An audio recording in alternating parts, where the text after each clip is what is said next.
Hello. I want to take a few moments to speak directly to you, the people of West Africa, especially in Liberia, Sierra Leone, Guinea, and Nigeria. On behalf of the American people, I want you to know that our prayers are with those of you who have lost loved ones during this terrible outbreak of Ebola.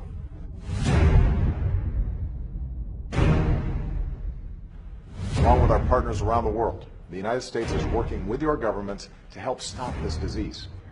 And the first step in this fight is knowing the facts. The war against terrorism is a fake war where there is no terror. The war against terrorism is most fake in Africa, where the British, US, and French mass media are trying to kid the public that out in the middle of nowhere, in African nations such as Mali, there are so-called Islamic militants who somehow represent some kind of threat to Buckingham Palace and the White House. Just recently, Mali, Congo, and Sierra Leone erupted yet again into what the BBC described as civil war. The truth is that most of these turf wars and civil wars play into the hands of diamond prospectors, with the displacement of millions of Africans, enabling mining companies to set up shop and create facilities which look like high-security prisons. These are diamond mines, and they mar the natural beauty of the landscape and strip the subterranean strata using high-powered water hoses and acid. And these diamond merchants and diamond mines are creating havoc and destruction all over Africa. Who owns these diamond mines? Well, in many cases, De Beers and other Jewish British aristocratic companies are running the diamond business, and it's been that way since the era of Sir Cecil Rhodes, a man so rich from diamonds that he actually named a country, Rhodesia, after his own name. Behind the scenes, vast numbers of guns, pistols and bullets are distributed to various African villages. When a local person discovers a diamond, miraculously, as if by magic, two things happen. Firstly, landmines are placed all over the area where there are diamonds. This keeps local people away from the diamonds until the Jewish British aristocrats move in with their high-security diamond mines. And secondly, local people begin to die of a mysterious plague. The World Health Organization says there is no cure for this plague, and the plague is called Ebola.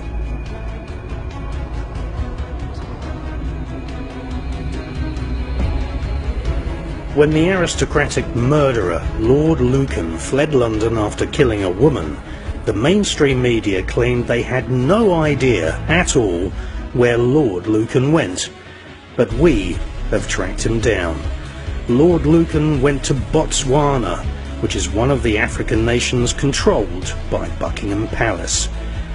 Indeed, all over Africa there are British Hebrew aristocratic families extracting diamonds from African lands, and they're leaving ecological devastation in their wake. Now, we also have to add into this mix a fact that Jews very often hate Muslims, and it is interesting to note that the Ebola plague is killing Muslim Africans in areas where there are Jewish diamond mines. Almost in every case, especially in Mali, the local people who say they deserve a fair share of the diamond business are branded as Islamic extremists. Activists in New York who have criticized Jewish companies for being involved in the so-called blood diamonds business, these activists too have been targeted and labelled by the mainstream media as extremists. British mercenary soldiers have been hired to distribute guns to stir up civil war in all these African countries where Buckingham Palace and the Jewish diamond traders in Amsterdam, Antwerp and London extract vast numbers of diamonds. Every country in Africa which has diamonds has, just by chance, a civil war. The British Jewish aristocracy are the biggest customers for diamonds. But diamonds are not just about wedding rings and jewellery. Diamonds are used as a form of money laundering and are an important part of the drug trade. Diamonds are also a very useful form of bribery. $1-million diamonds can be given and held in a single pocket as a bribe, and the value of the bribe can never be seen on any bank account document. Diamonds are a very useful way of shifting millions of dollars across international borders, because just a shirt pocket full of diamonds saves that person from carrying huge suitcases stuffed with cash. During the recent period of war in West Africa, we have witnessed a conflict that is in just over a decade left 50,000 people dead, hundreds of thousands of people homeless, and the country's infrastructure and economy in tatters.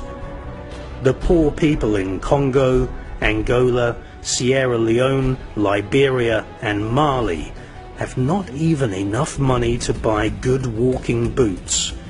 But meanwhile, tons of diamonds have ended up in the hands of the Jewish aristocratic cutters and polishers in Amsterdam and Israel, who prepare and market the diamonds, which are usually bought by the world's richest aristocrats.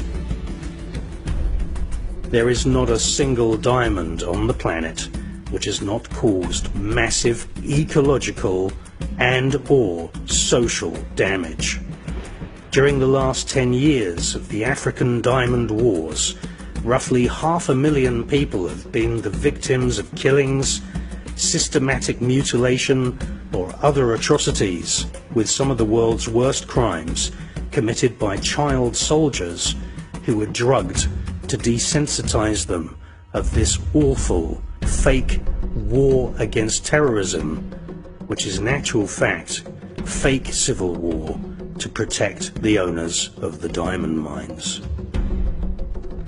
In the background, every week, private jets fly between the Congo and Tel Aviv in Israel, shipping out the weekly haul of diamonds from the area.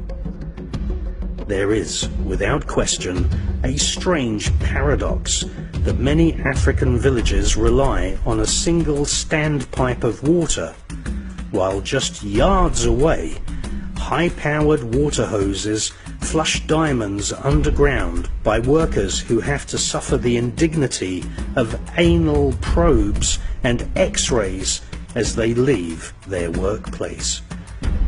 The Jewish bosses making sure that none of their modern slaves have swallowed a small uncut gem to allay the horrendous inequality of their society.